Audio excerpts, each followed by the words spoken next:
They're both so overly accomplished and stylish. Welcome to the Cobra Club. A little different than you expected, huh? That looks like When Keeping Up with the Joneses first hit theaters back in 2016, it looked like it had all the right ingredients for a fun action comedy.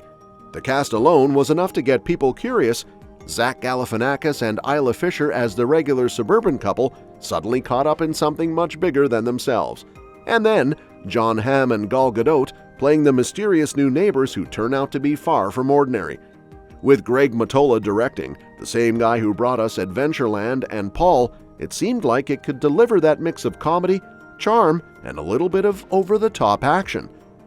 But when it actually arrived in theaters, things didn't quite go as planned. The film opened in the US in October 2016 and ended up pulling in just under $30 million worldwide, which was below its $40 million budget. So by Hollywood standards, it was a financial disappointment. Critics didn't exactly make it easier either. Most of the reviews called the movie predictable and said it didn't really bring anything new to the action comedy table. Still, there were a few positive notes, especially about the cast. A lot of people admitted that even though the story was forgettable, watching Hamm and Gadot play slick spies across from Galifianakis and Fisher's bumbling suburbanites had its moments. Because of that, Keeping Up with the Joneses slipped into that category of movies that some people enjoyed for a night, but then kind of forgot about. But lately, there have been whispers about something unexpected, the possibility of Keeping Up with the Joneses 2. Even though the first one didn't exactly set the world on fire, sequels sometimes find a second life, especially if the original has some charm that didn't fully get explored. So, let's dive into what a sequel could look like and why it might actually make sense now. The first movie followed Jeff and Karen Gaffney, your classic ordinary couple stuck in suburban life. Jeff worked in HR at a defense contractor called MBI, while Karen kept herself busy at home with their kids off at summer camp. Everything seemed routine until the new neighbors moved in, Tim and Natalie Jones. On the surface, they were almost too perfect. Tim claimed to be a travel writer.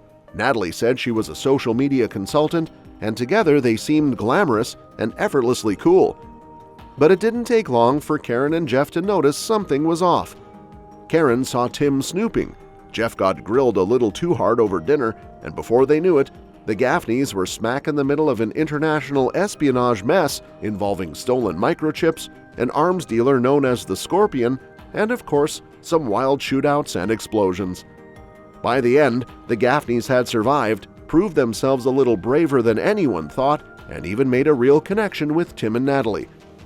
The closing scenes showed the couples meeting again in Marrakesh, with the Joneses already wrapped up in yet another undercover mission.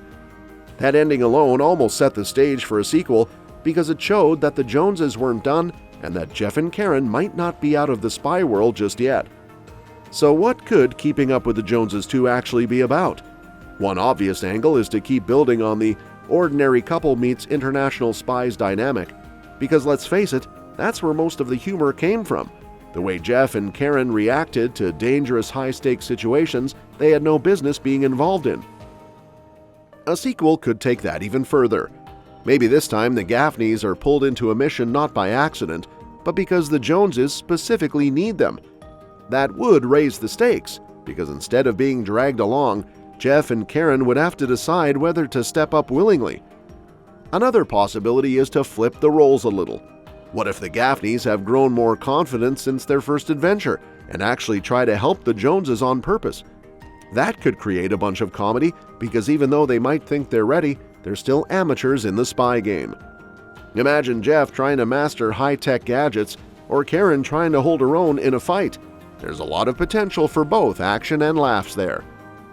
It also wouldn't be surprising if the sequel expanded the Joneses' backstory. In the first movie, we didn't learn much about who they worked for or why they chose this line of work.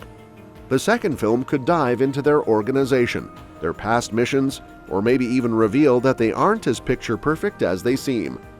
Giving Hamm and Gadot more space to flesh out their characters would definitely add depth, and audiences would probably enjoy seeing cracks in their flawless spy image.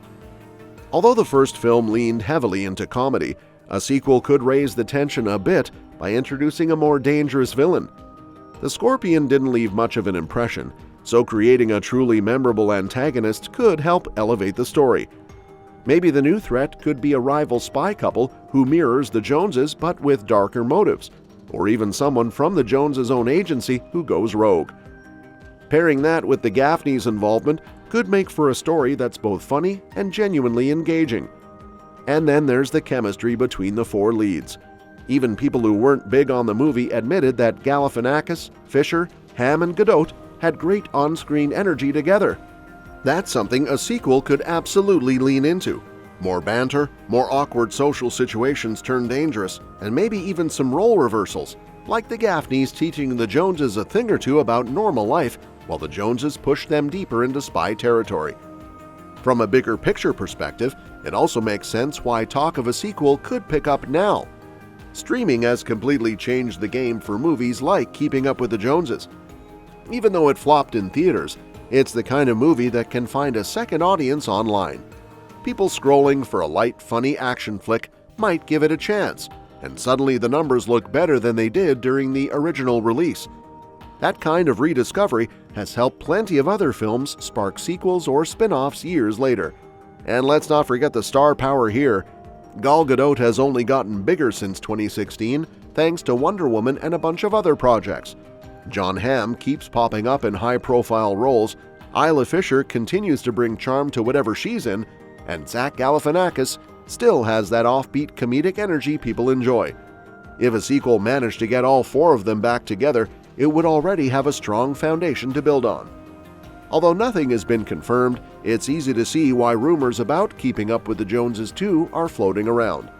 The story left the door open, the cast has the chemistry, and the spy comedy space isn't exactly overcrowded right now.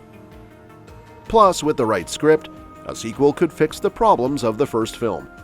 The main complaint back then was the predictable plot, so if the writers come up with something sharper, it could completely change how people see the franchise. So the big question is what tone they'd go for. Would it stay lighthearted and campy, focusing on silly misunderstandings and over-the-top spy action? Or would it try to balance comedy with a more serious espionage storyline? Both approaches could work, but striking that balance is what would make or break the film. Because at the end of the day, people want to laugh, but they also want a plot that feels worth following. In the end, Keeping Up with the Joneses 2 has the potential to be one of those sequels that surprises people. Even though the first film didn't hit the mark, there's enough there to build on. With better writing, more focus on character dynamics, and a fresh storyline that doesn't rely too much on cliches, it could easily outshine the original. And because audiences have already seen Jeff and Karen stumble through one wild adventure, watching them willingly jump back into another could be a lot of fun. So while nothing is official yet, the idea of Keeping Up with the Joneses 2 feels more possible than it did a few years ago. The ingredients are there. A cast with great chemistry, a premise that still has plenty of comedic potential, and a growing trend of movies finding new life through streaming. If the sequel does happen, it could finally deliver the kind of sharp, funny, and action-packed story the first one was aiming for, and maybe even turn this into a proper little spy comedy franchise. Well, that's it for today. Let me know what you think in the comments below.